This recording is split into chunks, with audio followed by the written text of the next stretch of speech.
Assalamu alaikum. I hope you all are fine and doing good. Welcome to a new lecture. And here we will write some numbers from logarithmic to exponential form or in the exponential to logarithmic form. ठीक है, लेकिन हम देखते हैं कि exponential से logarithmic या logarithmic से exponential में convert करने का फायदा क्या होगा. ठीक है, तो बेसिक डेफिनेशन पे पहले मूव करते हैं कि if अगर हमें कंडीशन गिवन है ना a raised to power x equal to y, तो हमें कंफर्म है in logarithmic form.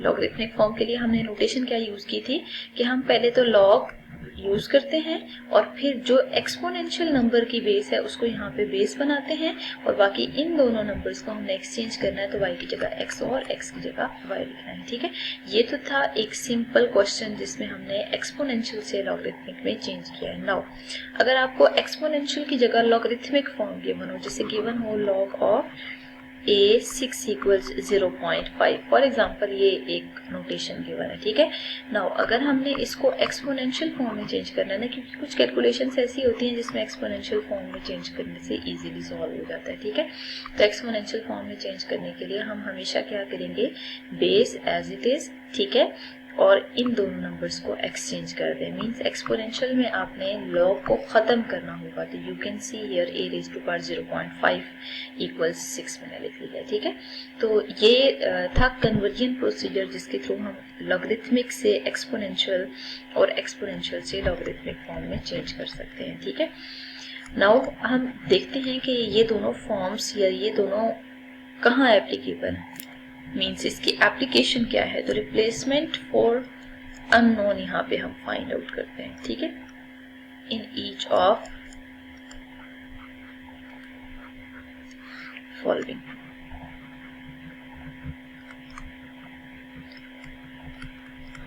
Will make statement true.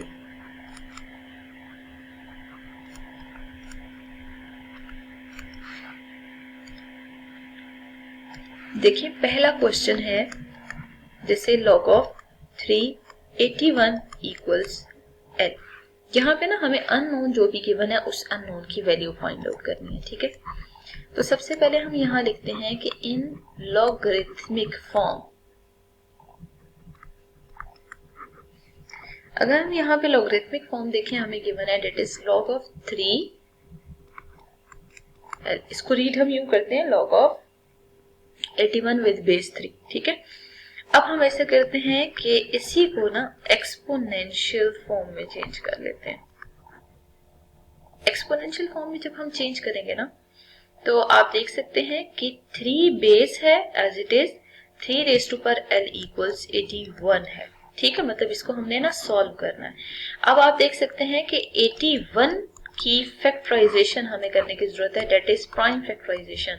तो 327 are 81, 3 9s are 27, 3 3s are 9 and 3 1s are 3. ठीक है, 1 2 3 4 आ रहे हैं. 3 raised to power 4 आप एज इट इज लिखें, तो यहाँ पे हमें बेसिस सेम नजर आ रही हैं. अगर तो पावर्स को इक्वेट कर लेते हैं, तो इक्वेटिंग पावर्स को इक्वेट करेंगे तो l की वैल्यू 4 आ रही है. ठीक है, तो क्वेश्चन के स्टेटमेंट में गिवन था कि l की जगह आप जो अननोन है l उसको रिप्लेस करें विद स्पेसिफिक वैल्यू.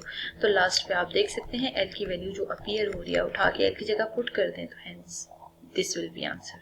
ठीक है, अब हम मूव करते हैं नेक्स्ट क्वेश्चन की तरफ. फॉर एग्जाम्पल हमें गिवन हो second part, log with base a 6 equals 0.5. ठीक है, means log of 6 with base a आपने फाइंड आउट करना है, ये 0.5 की इक्वल है. अब हम ऐसा करते हैं कि यहाँ लिखते हैं कि इन लॉगरिथमिक फॉर्म. ठीक है, आपको गिवन है कि log ऑफ a 6 equals 0.5. ठीक है, नाउ in exponential form,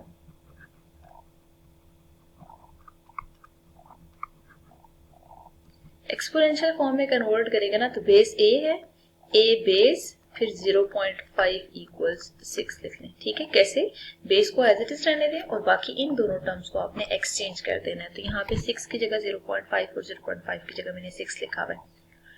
अब हमें इसको मजीद सिंप्लीफाई करना है, तो आप देख सकते हैं कि पॉइंट को खत्म करें तो 5/10 आएगा, डेट इज इक्वल टू 6। ठीक है, 5/10 को सिंप्लीफाई करें तो a रेज टू पावर 1/2 आ रहा है इक्वल 6। ठीक है, a रेज टू पावर 1/2 का मतलब ये है कि अगर आप इसको रेडिकल फॉर्म में चेंज करते हैं ना तो वो इस फॉर्म में आ रहा है। ठीक है, तो अब हमें यहाँ पे a की वैल्यू निकालनी है, तो taking square on both sides. वैसे ये वाला स्टेप है, इससे भी हमें डायरेक्ट समझ आ रही थी कि हम अगर स्केयर अप्लाई करते हैं ना तो हमें यहाँ से a की वैल्यू मिल सकती है। तो जरा a का स्केयर रूट a पे होल स्केयर अप्लाई करें, square root will be cancelled out और a की वैल्यू आप देख सकते हैं 6 36, तो आंसर 36 के इक्वल आ रहा है। ठीक है, तो ये प्रोसीजर होता है जिसके थ्रू हमें किसी अननोन की वैल्यू फाइंड आउट करनी होती है। अब आप देख सकते हैं हैंस a की वैल्यू 36 आ रही है ना, तो a की जगह a की वैल्यू पुट करते हैं 36, 6 इक्वल्स 0.5।